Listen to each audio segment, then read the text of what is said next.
అందరికీ నమస్కారం. ఈ విశ్లేషణలోకి నేరుగా వెళ్ళిపోదాం. ఈరోజు మనం మే 2026లో దేశవ్యాప్తంగా సంచలనం సృష్టించిన నీట్ యూజీ పరీక్షా సంక్షోభం వెనుక ఉన్న చట్టపరమైన, న్యాయపరమైన అంశాలను చాలా డీప్గా డీకోడ్ చేయబోతున్నాం. ముఖ్యంగా లా స్టూడెంట్స్కి, న్యాయశాస్త్రం మీద ఆసక్తి ఉన్నవారికి ఇదొక అద్భుతమైన కేస్ స్టడీ లాంటిది. ఎందుకంటే ఇది కేవలం ఒక ఎగ్జామ్ క్యాన్సిల్ అవ్వడం గురించి మాత్రమే కాదు, రాజ్యాంగ హక్కులు, ఒక వ్యవస్థ యొక్క జవాబుదారీతనం మరియు ఎంతో కీలకమైన లీగల్ పాయింట్స్ చుట్టూ తిరిగే ఒక పెద్ద న్యాయ పోరాటం. సో అస్సలు లేట్ చేయకుండా ఈ కేస్ తాలూకు వాస్తవాలను, సాక్ష్యాలను మనం విశ్లేషించుకుందాం. మనం ఈరోజు ఒక లీగల్ బ్రీఫింగ్ స్ట్రక్చర్ను ఫాలో అవుదాం. అసలు వాస్తవాలేంటి, న్యాయస్థానంలో జరిగిన పోరాటమేంటి, ఎన్టీఏ యొక్క చట్టపరమైన స్థితి, ఇందులో ఇన్వాల్వ్ అయిన రాజ్యాంగ ఉల్లంఘనలు, వీటన్నింటితో పాటు యూపీఎస్సీ ప్రమాణాలతో ఒక పోలిక, మరియు ఫైనల్గా సుప్రీంకోర్టు తీర్పుల కోసం నిరీక్షణ. ప్రారంభంలో దొరికిన డిజిటల్ సాక్ష్యాల దగ్గరి నుండి సుప్రీంకోర్టు ముందున్న జ్యూరిస్ప్రుడెన్స్ వరకు ఈ లీగల్ మ్యాట్రిక్స్ అంతా ఎలా కనెక్ట్ అయి ఉందో చూద్దాం. రైట్, చట్టపరమైన విషయాల్లోకి వెళ్లే ముందు అసలు ఈ సిస్టమ్ మొత్తం కుప్పకూలడానికి కారణమైన గ్రౌండ్ రియాలిటీ ఏంటో మనం స్థాపించాల్సిన అవసరముంది. దీన్నే మనం ఫ్యాక్చువల్ మ్యాట్రిక్స్ అంటాం. ఒక్కసారి ఈ టైం లైన్ గమనించండి. ఇది ఎంత ఫాస్ట్గా, ఎంత దారుణంగా జరిగిపోయిందో మీకు ఇట్టే అర్థమవుతుంది. జస్ట్ ఇమాజిన్, పరీక్షకు సరిగ్గా 42 గంటల ముందు మెసేజింగ్ యాప్లలో క్వశ్చన్ పేపర్లు లీక్ అయిపోయాయి. మే 3న యథావిధిగా పరీక్ష జరిగింది. ఆ తర్వాత అకస్మాత్తుగా ఎగ్జామ్ మొత్తం క్యాన్సల్.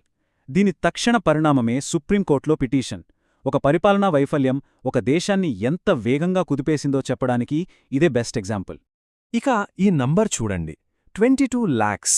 ఇది కేవలం స్క్రీన్ మీద కనిపిస్తున్న ఒక సాధారణ అంకె అస్సలు కాదు.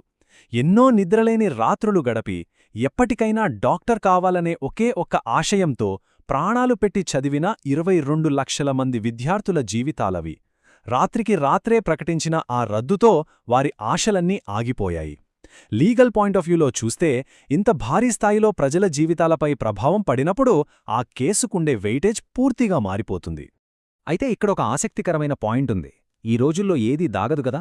ఈ ప్రశ్నపత్రాల అక్రమ విక్రయాలు వాట్సాప్ మరియు టెలిగ్రామ్ లాంటి ప్లాట్ఫామ్లలో విపరీతంగా జరిగాయి. ఈ డిజిటల్ అడుగుజాడలే, అంటే ఈ డిజిటల్ ఫుట్ప్రింట్సే ఇప్పుడు కోర్టులో ఆ ఏజెన్సీ యొక్క వ్యవస్థాగత నిర్లక్ష్యాన్ని ఎత్తిచూపే తిరుగులేని సాక్ష్యాధారాలుగా మారిపోయాయి. ఆ 42 గంటల ముందే జరిగిన చాట్స్, షేర్ అయిన ఫైల్స్, ఇవన్నీ ఎగ్జామ్ ఇంటిగ్రిటీ పూర్తిగా కాంప్రమైజ్ అయిందని నిరూపించే ప్రైమరీ ఎగ్జిబిట్స్. సరే, లీకు జరిగింది.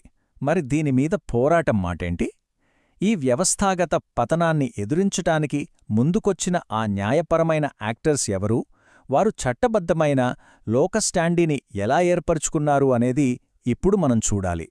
ఇక్కడ మీరు ఈ చైన్ రియాక్షన్ చూడొచ్చు. డిజిటల్ లీక్ బయటపడటం, ఎగ్జామ్ రద్దవటం జరిగిన వెంటనే యునైటెడ్ డాక్టర్స్ ఫ్రంట్ అంటే యూడీఎఫ్ ఒక బలమైన ఫోర్స్లా రంగంలోకి దిగింది. ఈ సంస్థ నాయకత్వంలో డాక్టర్ లక్ష్య మిట్టల్ నేరుగా సుప్రీంకోర్టు మెట్లెక్కారు. ఈ వాస్తవిక సంఘటనలు ఎంత వేగంగా రాజ్యాంగపరమైన వ్యాజ్యంగా, అంటే ఒక కాన్స్టిట్యూషనల్ లిటిగేషన్గా మారాయో ఈ ప్రాసెస్ మనకు స్పష్టంగా చూపిస్తుంది. వారడిగింది కేవలం రీ-ఎగ్జామ్ కాదు, అంతకు మించి.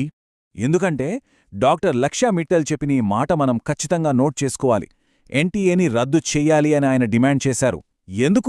ఎందుకంటే ఇది కేవలం ఒక ఎగ్జామ్ షెడ్యూల్ తప్పిపోవడం కాదు, ఇది భవిష్యత్తు వైద్యుల పట్ల ఆ సంస్థకుండాల్సిన నైతిక బాధ్యతను, ఎథికల్ రెస్పాన్సిబిలిటీని పూర్తిగా గాలికి వదిలేయడం.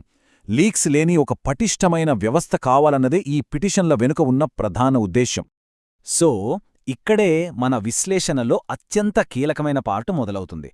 అసలు ఎన్టీఏ చట్టపరమైన హోదా ఏంటి, దాని పరిపాలనా పునాది ఎంత స్ట్రాంగ్గా ఉందో మనం ఒకసారి విడమర్చి చూడాలి. చూడండి, ఇక్కడే ఉంది అసలు చిక్కంతా. ఎన్టీఏ అనేది పార్లమెంట్ చట్టం ద్వారా ఏర్పడిన ఒక స్టాట్యుటరీ బాడీ కాదు. అది కేవలం ఒక సొసైటీగా మాత్రమే రిజిస్టర్ అయి ఉంది. అంటే అర్థమేంటి? చట్టబద్ధమైన సంస్థలకుండే కఠినమైన నిబంధనలు, పార్లమెంటరీ పర్యవేక్షణ ఈ సొసైటీలకు ఉండవు.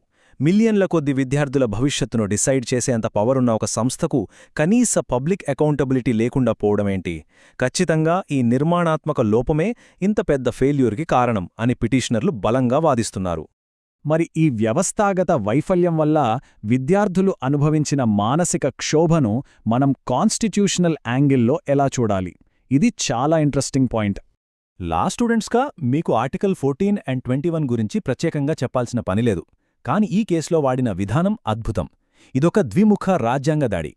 పేపర్ లీక్ కావడం వల్ల నిజాయితీగా చదివిన వారికి, అక్రమాలకు పాల్పడిన వారికి మధ్య లెవెల్ ప్లేయింగ్ ఫీల్డ్ దెబ్బతింది. కాబట్టి ఆర్టికల్ 14 అంటే సమానత్వపు హక్కు ఉల్లంఘన జరిగింది. రెండవది, విద్యార్థులు పడుతున్న విపరీతమైన మానసిక క్షోభ, వాళ్ల కలలు చెదిరిపోవడం, రేపటి వారి జీవనోపాధి అవకాశాలు దెబ్బతినడం ఇవన్నీ ఆర్టికల్ 21 కల్పించే గౌరవప్రదంగా జీవించే హక్కును ఉల్లంఘించడమే అని అడ్వకేట్స్ వాదిస్తున్నారు. ఎంత పవర్ఫుల్ ఆర్గ్యుమెంట్ కదా! ఇదంతా బానే ఉంది. మరి దీనికి సొల్యూషన్ ఏంటి? యునైటెడ్ డాక్టర్స్ ఫ్రంట్ కోరుకుంటున్న ఆ కొత్త రెగ్యులేటరీ ఫ్రేమ్వర్క్ ఎలా ఉండబోతోంది? ఈ టేబుల్ చూస్తే మీకొక క్లారిటీ వచ్చేస్తుంది. ఒక పక్క మన ఎన్టీఏని, ఇంకో పక్క యూపీఎస్సీని పెట్టి చూద్దాం. యూపీఎస్సీ అనేది పక్కా స్టాచ్యుటరీ బాడీ. దానికి డైరెక్ట్ పార్లమెంటరీ పర్యవేక్షణ ఉంటుంది, అకౌంటబిలిటీ కూడా చాలా హై. కానీ ఎన్టీఏ పరిస్థితేంటి? జస్ట్ ఒక సొసైటీ. పార్లమెంటరీ పర్యవేక్షణ లేదు, జవాబుదారీతనం చాలా తక్కువ. అందుకే న్యాయవాదులు డిమాండ్ చేస్తోంది ఏంటంటే, ఎన్టీఏని రద్దు చేసి దాని స్థానంలో యూపీఎస్సీ స్థాయిలో పారదర్శకంగా, జవాబుదారీగా ఉండే ఒక కొత్త చట్టబద్ధమైన సంస్థను తీసుకురావాలి అని. సో ఇక ఫైనల్గా ఇదంతా ఎటు దారితీస్తుందో చూద్దాం. దేశమంతా ఉత్కంఠగా ఎదురుచూస్తున్నది ఆ అత్యున్నత న్యాయస్థానం తీర్పుకోసమే. ఒక పక్క ఎన్టీఏని ఉంచాలా వద్దా అని సుప్రీంకోర్టు తన త్రాసులో తూచి చూస్తుంటే, ఇంకో పక్క అసలైన హీరోలు మన విద్యార్థులు ఈ భయంకరమైన అనిశ్చితి మధ్యలో కూడా ఎంతో ధైర్యంగా మళ్లీ పుస్తకాలు పట్టి చదువుకునే ప్రయత్నం చేస్తున్నారు. కోర్టురూములో ఏం జరిగినా ఈ మొత్తం ఎపిసోడ్లో హ్యూమన్ ఎలిమెంట్, ఆ విద్యార్థుల భవిష్యత్తు అనేది అత్యంత ప్రధానమైనదిగా మిగిలిపోయింది. ఇప్పుడు మన ముందున్న అతి పెద్ద ప్రశ్నే ఇదే. 2026 నీట్ లీక్ నేపథ్యంలో ఈ చట్టబద్ధమైన జవాబుదారీతనాన్ని సుప్రీంకోర్టు ఎలా పునర్నిర్వచిస్తుంది? ఆలోచించండి. ఈ తీర్పు రాబోయే రోజుల్లో భారతదేశ విద్యా విధానాన్ని, పరిపాలనా చట్టాన్ని శాశ్వతంగా మార్చేసే ఒక గేమ్ చేంజర్ కాబోతోందా? లా స్టూడెంట్స్గా మీ అందరికీ ఇది ఖచ్చితంగా ఆలోచించాల్సిన విషయం. రాజ్యాంగ, పరిపాలన అంశాలపై ఈ విశ్లేషణ మీకు మంచి ఇన్సైట్స్ ఇచ్చిందని అనుకుంటున్నాను. మరిన్ని ఆసక్తికరమైన లీగల్ పాయింట్స్తో మరో విశ్లేషణలో మళ్ళీ కలుద్దాం. Stay informed with Lawful India. Hit subscribe for sharp legal updates. Like the video, share it forward, and drop your comment below to keep the discussion moving.